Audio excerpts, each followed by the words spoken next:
다음 소식입니다. 은평에서 한 30대 남성이 50대 여성 공인중개사를 흉기로 찌르고 자신은 극단적인 선택을 한 사건이 있었습니다.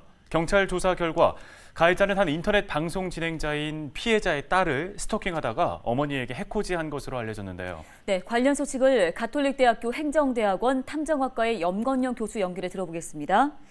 자, 교수님, 먼저 피해자는 이 BJ와의 만남을 지속적으로 요구를 했고 BJ 본인은 물론 피해자인 어머니가 만나기를 거절을 해왔는데요. 어머니에게까지 해를 끼친 건 계획적이라고 볼 수 있는 건지 먼저 범행 동기를 짚어볼까요?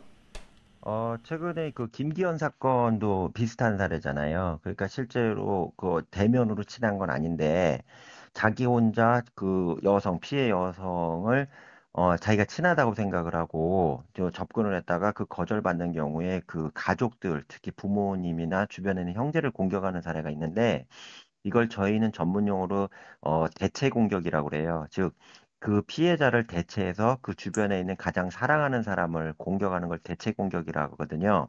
이 정도까지 되면 실제 그 원래 좋아했던 스토킹을 했던 여성에 대해서도 공격했을 가능성이 크다고 보기 때문에 사전에 그 준비한 거나 또는 그 가족에 대해서 신상을 정확히 알았다는 부분까지 본다면 계획성을 가진 살인이나 공격 행위로 볼 수밖에 없습니다. 네, 또 최근에는 개인 방송하는 사람들 많아졌습니다. 일반인들이 방송에 노출돼 있다 보니까 범죄의 표적이 될 위험성도 높아졌을 것 같습니다. 실제로는 어떻습니까?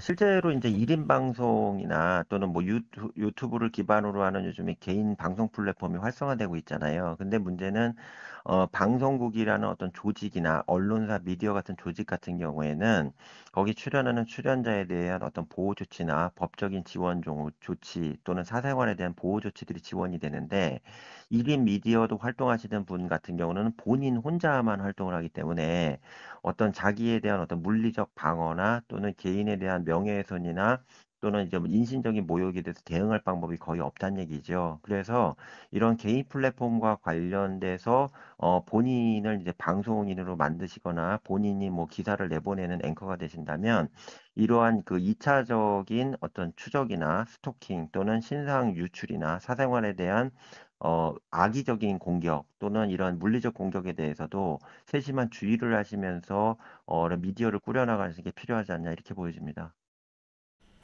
예, 비교적 유명한 인물을 스토킹하고 결국 그 가족까지 해를 입는 참극이 더 이상은 발생하지 않아야 할 텐데요. 자, 그러기 위해선 사회적으로 어떤 고민과 노력이 필요할까요? 일단은 현재 그 스토킹에 대해서 우리 그 사법기관이나 일단 법조계에서 보는 시선이 너무 그 수위가 낮다고 봐요. 실제로 엄청나게 심각하고 잘못하는 경우에 그 스토킹 당하는 본인뿐만 아니라 그 가족까지도 목숨을 잃는 사건들이 계속 발생하고 있는데 이분들이 위험에 대해서 경찰에 신고한다 하더라도 신상을 보호해 줄 수 있는 법적 근거가 현재 없을 뿐만 아니라 경찰에 설령 이걸 하라고 법을 집행하라고 법을 만들어줘도 집행할 수 있는 경찰관이 없다는 얘기입니다. 근데 미국에서는 이런 스토커나 아니면 또는 잠재적인 폭력이나 또는 살해 위협을 하는 경우에 아예 그냥 유치장에 집어넣는 방식으로 격리를 시키거나 또 접근 금지 명령을 때리고 이거에 대해서 위반하는 경우에 실형을 선고하는 방식으로 강력하게 응징을 하고 있거든요. 근데 올해 우리는 스토킹 방지법도 올해부터 이제 시행되는 상황이기 때문에 이 법률 처벌도 상당히 낮고요.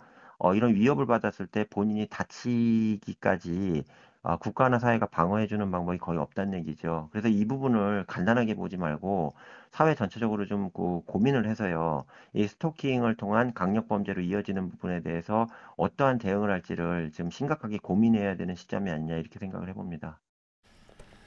네, 잘 들었습니다. 관련 도움 말씀은 여기까지 듣겠습니다. 가톨릭대학교 행정대학원 탐정학과 염건영 교수였습니다.